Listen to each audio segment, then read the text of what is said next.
بسم اللہ الرحمن الرحیم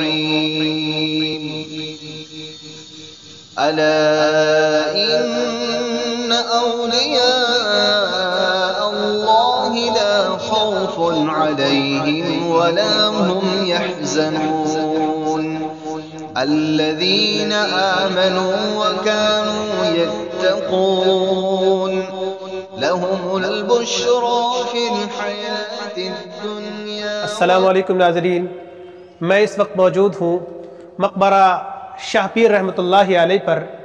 نہ صرف میرٹھ شہر بلکہ ہندوستان کی 16ویں صدی کی تاریخی عمارتوں کے اندر ان مقبروں کا شمار ہوتا ہے، اور یہ دھروہر حکومت ہند کے محکمہ آثار قدیمہ یعنی آرکیولوجیکل ڈپارٹمنٹ کے انڈر میں آتا ہے۔ آئیے چلتے ہیں اندر اور تھوڑی دیر کے لیے کھو جاتے ہیں ان بھولی بسری یادوں کے اندر جن کو یہ مقبرہ اپنے سائے کے اندر سمیٹے ہوئے ہے۔ ناظرین گرامی، آج سے تقریباً 400 سال پہلے مغل حکمراں جہانگیر کی بیگم نور جہاں نے اس عظیم و شان مقبرے کی تعمیر کرائی۔ بادشاہ اور ان کی بیگم دونوں حضرت شاہ پیر رحمۃ اللہ علیہ کی خدمت میں حاضر ہوئے تھے۔ آپ کی الہیت سے متاثر ہو کر آپ سے بیعت ہوئے، اور بیعت ہونے کے بعد پھر اس مقبرے کی تعمیر آپ نے شروع کرا دی۔ جیسے جیسے وقت گزرتا گیا، تاریخ کے صفوں پر دھول چڑھتی گئی، اور آج حالت یہ ہے کہ دور دراز تو کیا، خود اہل علاقہ بھی اس کی تاریخ سے لا علم ہوتے چلے گئے۔ وہ جن لوگوں کا ماضی سے کوئی رشتہ نہیں ہوتا، وہ جن لوگوں کا ماضی سے کوئی رشتہ نہیں ہوتا، وہی ہے جن کو مستقبل کا اندازہ نہیں ہوتا۔ ناظرین، یہ سب ہمارے ایتہاسک دھروہر ہیں، جانیے گا ان کے بارے میں، کیونکہ جانکاری اور علم صرف چیزوں کو نہیں بلکہ لوگوں کو بھی نایاب بنا دیتی ہے۔ ناظرین، آئیے ذرا قریب سے دیکھتے ہیں ان در و دیوار کے درپن میں لال پتھر سے بنی ہوئی یہ عمارت اور لال پتھر میں سفید پتھر کی نقاشی اس عمارت کے حسن کو اور زیادہ دوپالا کر دیتی ہے۔ گردش ایام نے داغ تو ضرور لگایا ہے، لیکن فن کی مہارت آج 400 سال بعد بھی ہمارے زمانے کے آرکیٹیکٹ کو چیلنج کر رہی ہے۔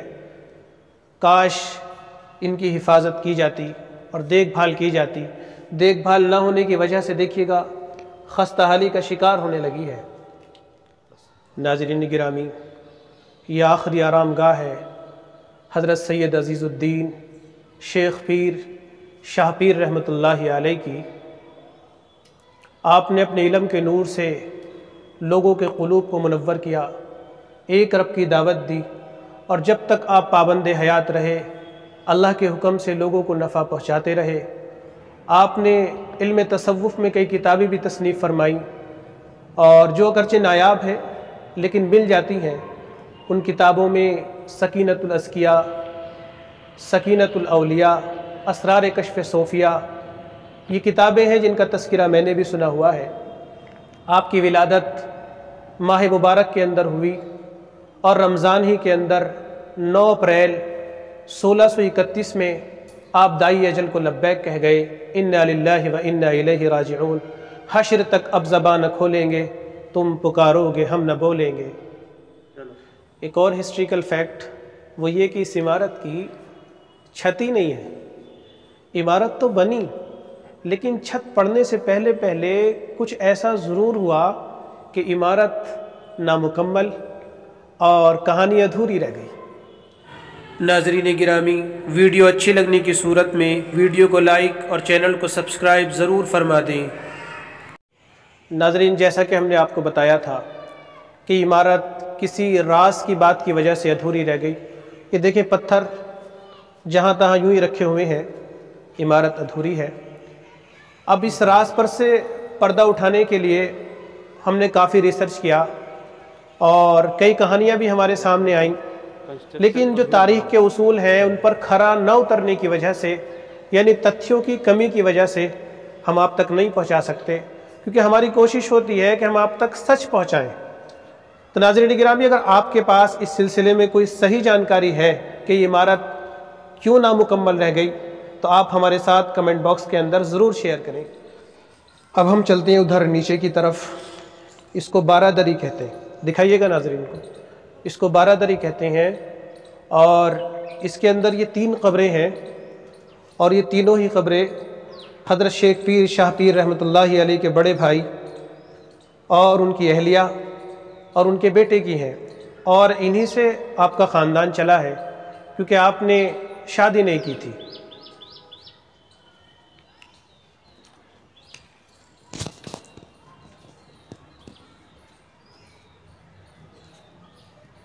یہاں پر مسجد بھی ہے ماشاءاللہ، اور 5 وقت کی نماز یہاں پر پابندی سے ادا کی جاتی ہے۔ ناظرین گرامی، جو معلومات ہم نے آپ تک پہنچائی ہے، اگر آپ اس جانکاری سے سنتشٹ ہیں، مطمئن ہیں، تو ویڈیو کو لائک ضرور کر دیجئے، اور چینل کو سبسکرائب کرنا ہرگز مت بھولیں۔ جہاں بھی رہیں خوش رہیں، آباد رہیں۔ پھر ملیں گے انشاءاللہ ایک نئی ویڈیو میں کسی اور تاریخی مقام پر۔ تب تک کے لیے السلام علیکم ورحمۃ اللہ۔